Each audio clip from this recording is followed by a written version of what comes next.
people and the blind people. Okay, so where did I get my comedy from? My sense of horrific timing. I got it from my dad, Paul Topolowski. I grew up with a sense of humor from my dad. I would sit on his lap and he'd read the morning paper and always go through and tell me, like he'd say, wow, this is kind of weird, Gary, how all people seem to die in alphabetical order. Interestingly, his dad's observation was also when he'd read an occasional obituary to me. What do you do when you're so long? But he said, this one said, died suddenly. And he'd look at me and go, Garrett, don't we all die suddenly? You're living 1 minute, not the next. Dad had a really strange sense of humor. Apparently, those who know me, I grew up in Swissvale, Illinois, and there were railroad tracks behind my backyard. I mean, it was really, the house would shake. I just assumed it was part of the routine. But once Dad was called because there was a neighbor missing, and it turned out to be a kind of, instead of a neighbor missing, they found a decapitated head by the railroad tracks. So they called my dad down to see if he can identify the body.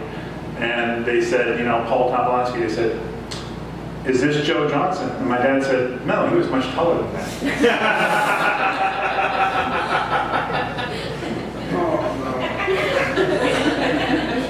And Dad, you know, he meant well, but he kind of spoiled me because I had any toys I wanted. Like one year I got a walkie-talkie for Christmas, and he said if I was really good next Christmas, I'd get a second one. Dad was also the one who spoiled me with the kind of sense of humor of, I'm not sure if Mega has these here or not, but you know, when you go into any kind of restaurant, you see a sign that says wet floor. My dad was the one who told me the sign said wet floor, so I did. So now I want to do a kind of homage to my dad and do a So I Did book based on various signs that you see driving around, like, you know, you see a sign in the parking garage that says compact car, so I did.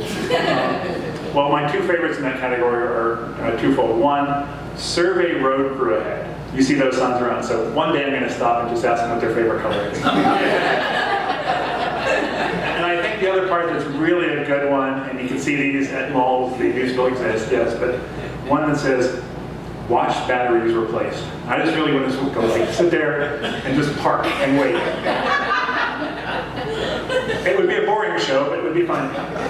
Paul also came up with a joke that I can tell you probably in my nearly 60 years, I probably heard nearly 60 times, but Paul had this one thing that he loved, and he would tell me about a little kid who had a role in the play at Gracie, and he had one line in the school play. It was Hark I Hear Cannon.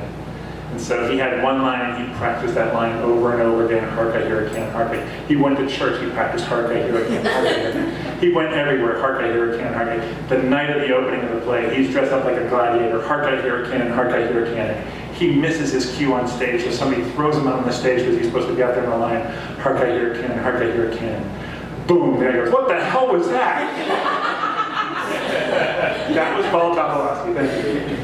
As part of any kind of family fair, we should have our fair third grade or dad jokes. I think we should do those. Oh, great! It's it's fire alert in Building C. So we're having a flood alert. No, it's Amber. Amber. Okay, that's not good. Okay. Well, speaking of dad jokes. There's certain things that you do as a father, and I have a 26-year-old out in California now, but certain dad jokes come to mind. It's like some of them are visual. You practice when you're. So what is this? It's a whole herd of these. And then there's the ever popular IQ joke. See this finger? Which one was it? It doesn't have to be ethnic. It's just an IQ joke. And dad jokes are really good because, like, you know, you can have the like third graders. You can tell them, "Hey, what's red and bad for your teeth?" A brick.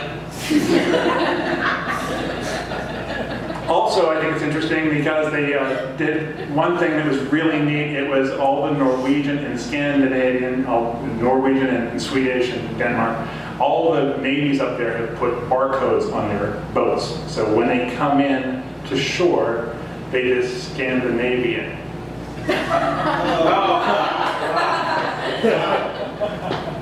Some dad jokes are meant for groaning. So, and the last of the dad jokes is, I'm sorry, there's two. This is one that you can actually use to get fifth graders. No copyright intended. How do you guys pronounce the capital of Kentucky? Do you say Louisville Louisville. It's Kentucky. It's Frankfurt. It's Kentucky. Last but not least, when you go to the royal family, why does the Queen never wait with this hand? Because it's my hand. Now, my wife is not here tonight, but she knows notoriously I have had a history of our 30 plus years of marriage of screwing up the lyrics to songs. Sometimes unintentionally, sometimes intentionally. Once we were driving around, my wife and my daughter and I, and Macy Gray was on the radio. And she heard me say, I just say goodbye and I choke.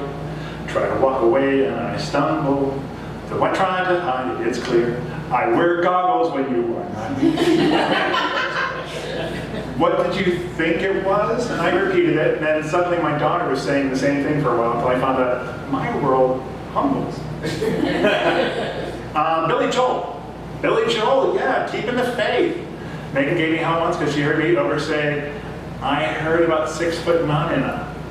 What is a 6 foot nanina? But it was in that song. I remember it definitely.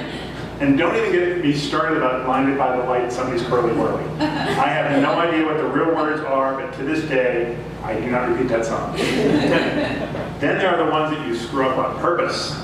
So you can sort of bastardize any song that you want, the rock and roll ones. There's no easy way to break somebody's heart. In 1986 became, there's no easy way to cut a silent fart. And think about it, it's probably true. And then Mark's brother and I, Kevin, worked at Sears Automotive for 7 years at least while I was there. We went longer. But we had a general manager there named Ed Zalavi. Ed Zalavi, great name for a manager, but it's really good to take that. We ended up having anything that had Zalavi became a song once, twice, 3 times, Zalavi. Or, Zalavi, let me take a look at you now. Or, God forbid, Zalavi in red. I mean, anything with Zalavi became really kind of fair game on a Saturday morning especially. I kind of like to take a little kind of side route on my routine and do some celebrity stuff because we are sick and twisted, as we've proven by the Ipanema song. We had George H.W. Bush's funeral a couple months ago. It was real sad. And it was really awkward to see his 5 sons in the front row. There was George, Jeb, Neil, Tito, and Jermaine. The other 2. Okay, the others. There you go, Mark. Gary Coleman passed away a few years ago. I don't know if you guys remember that sitcom he was in, because it was very ironic, I thought, that he kind of died of a different stroke.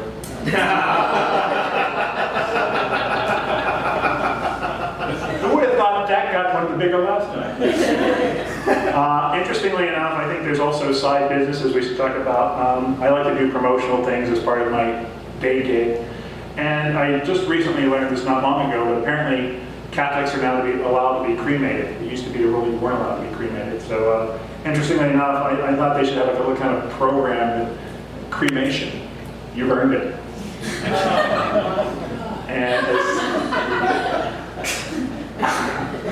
And as Mark and I did with my sister a few years ago when we found out about the cremation thing, it was we talked about how you handle cremation. I think it would be really neat if at the memorial service somebody brings me in the urn and they're wearing oven mitts. And you did it one better by saying, if you do this really right, it's not that hard to do, but you can put a little container underneath the urn to hold dry ice. So you're walking in with this smoking urn. Nothing says loving like something from the oven. One of the things that we talk about for my 26-year-old daughter out in California, when Elizabeth was small, we were kind of spoiling her, and we took her to so many of the Disney shows. Disney on Ice. Oh, come on, there's Aladdin on Ice, there was Pocahontas on Ice. So Disney did all of their on ice shows. Why should that be limited to kind of just the Disney cartoon classics? Shouldn't we have other things like Ben-Hur on Ice, Blazing Saddles on Ice, Braveheart, Shawshank Redemption on Ice, Jaws on Ice? Pulp Fiction on ice. Well, Titanic on ice kind of sort of makes sense. My birthday is late next month. How tough was that growing up with a birthday in the 70s and 80s, dating? You'd meet girls at a bar. Hey, so like, what's your zodiac sign? Well, I married a Pisces. My daughter's a Virgo. I'm a Cancer. Cancer, really? It's like, didn't Simon Gardner, silence like a cancer grows? So really, I'm a Cancer. So how do you sort of like, hey, what are you doing later? I'm a Cancer.